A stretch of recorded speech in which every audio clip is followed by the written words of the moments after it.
Good morning, Miss Henry. Alright, today, once you have gotten yourself set up, we are looking at constructing meaning in Redfern now. Over the last couple of weeks, we have been watching the TV series, and now it is time for us to do some proper scene analysis based on some of the things that we've learned throughout the last couple of weeks. Things like SWOT codes, things like context, alright? And then what we're going to be doing is creating meaning from these scenes. So, today, can I get you to write these down, please? These are the lesson objectives and success criteria of the lesson. We are learning to interpret relationships between characters in a viewed documentary or film. We are constructing meaning from character, context, and filmic codes and conventions. We, by the end of the lesson, should be able to explain how the Indigenous context of the film directly impacts the meaning that you create as the viewer. And you should be able to explain at least 2 clear links between context, character, and filmic codes and conventions. Can you please write this down?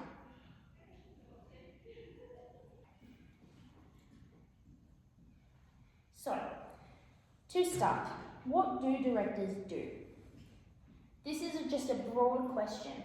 So, what I want to talk about is how the relationships that are shown to you in films are not just there. You're not just passively observing these and going, oh, this person is friends with this person. No, they are intentionally created through the following things I've listed on the board. You have SWOT codes, symbolic, written, audio, technical, filmic codes and conventions. You have the context of the show, of the film, previous episodes. You also have the characters themselves. Every character has a development story and kind of who they are.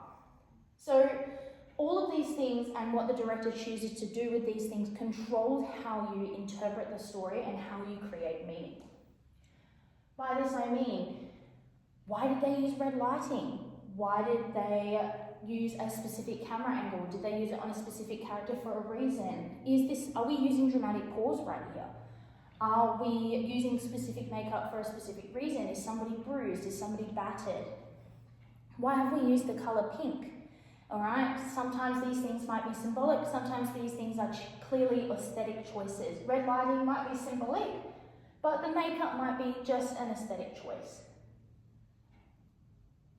So ultimately what we're going to do is we have seen this scene, we've watched it a couple of times, and what I've done is had a film screen grab for you.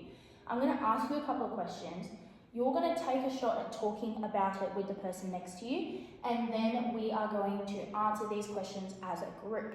After we've done this, I have another screen grab for us that we're going to do all on our own.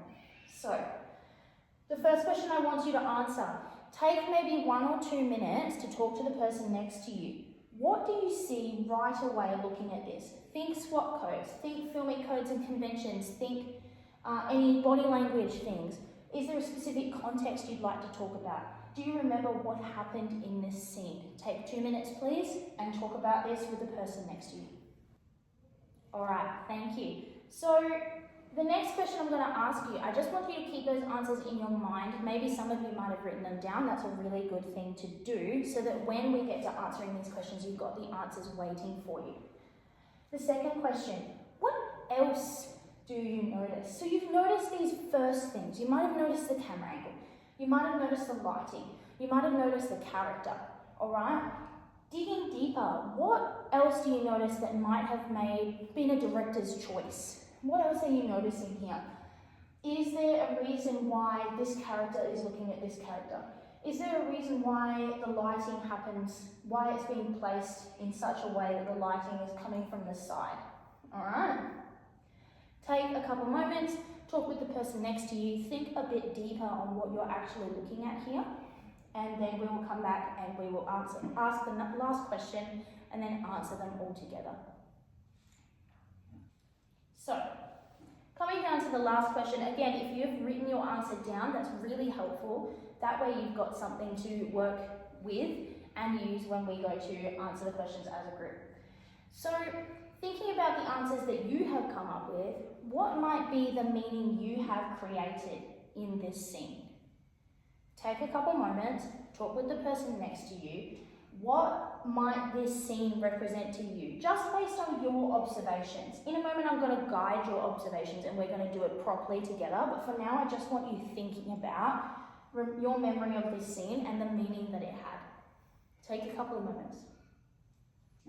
So, let's do this together now. We're going to create some answers to these questions. So, what we should be looking at straight away is our SWOT codes.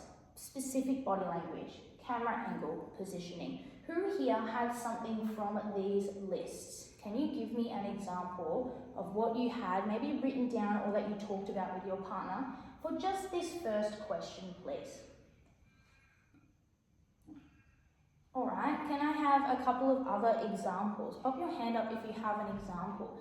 Again, if you are listening to somebody give you an example and you're going, oh, I didn't think of that, pop it down in your book with your answer if you wrote it down. Keep it in your mind for if we are creating a paragraph, because ultimately for the next activity, we will be. Perfect, so now we're moving on. What else do you notice? So this is a bit more particular. So you may have noticed specific body language, he's looking down. Okay, we've got that in this what else do you notice section, but some of you might not have picked up on that. But all of the other white students are looking towards the teacher. You may have picked up that the regular classroom teacher is up the front of the room, much like you are now, all looking at me. These students are all looking at their teacher. Did you pick up on that it's only the white students looking at the teacher? That is something else you could have noticed. Things like Chloe is the only student looking at Joel. Chloe is also the only other non-white student in this class. Did you pick up on that? We're not creating meaning just yet, but you're looking at the things you might have missed when you were focusing on camera angle and body language. Yes, Joel is looking down, but nobody else is. Who is looking at Joel while he is experiencing this? For some context, you were looking at when Joel spoke to his classmates and made an answer to the teacher that, may not have gotten him where he wanted to be, may not have been the answer the teacher was looking for. We don't know this yet. All we are seeing is the way that Joel is responding to his class and the way that the class is responding to Joel. So ultimately, we would move on to what kind of meaning this would create. This is where the actual content gets a bit complex because we're moving on just from the things we can physically observe into the things that start to become background information that you're not so subtly picking up on. What you might be seeing and thinking about is that Joel is pretty downcast here. He is waiting for maybe some more mockery, because if you remember this scene pretty well, he had given his answer of birds and then everybody had laughed at him. Maybe he's waiting for some more mockery. Maybe he's waiting for his peers to say something to him. Not only from his peers, but maybe even from the teacher. He is not confident here. He is not confident at all. That it can be told by his downcast look. This is where our SWOT codes come in handy. This is where your what else did you notice also comes in handy. He knows in this room, especially with all these other white students, think context here. Context, he's in an institution with other white students. He knows that anything he says can and will be used against him. All right?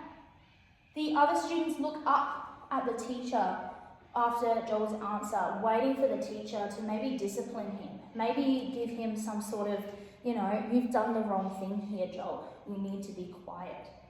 Perhaps they're waiting for maybe they're waiting for Chloe to say something. Maybe they're waiting for the teacher to encourage them to give the correct answer. I want you to notice that this whole scene in comparison to the film's context. Remember when the film was created in 2011 and 2012, we were still seeing an over-policing of Australian Indigenous peoples. Now think about institutionalisation and the way that might link into how Joel is feeling here in this particular scene. What you're seeing here, specifically with this character, what do you think you're seeing here? Perfect. So what we are seeing here, and as you just said, is the only other non-white character is looking at Joel, giving him support whilst he is experiencing this kind of almost all white mockery experience.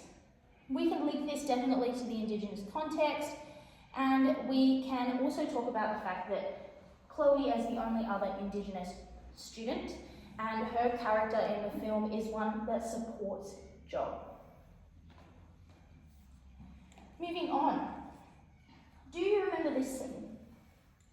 This scene is from when Joel and his parents either get in or out of the car, I can't remember exactly, but this woman, the headmistress, is standing at the top of the stairs.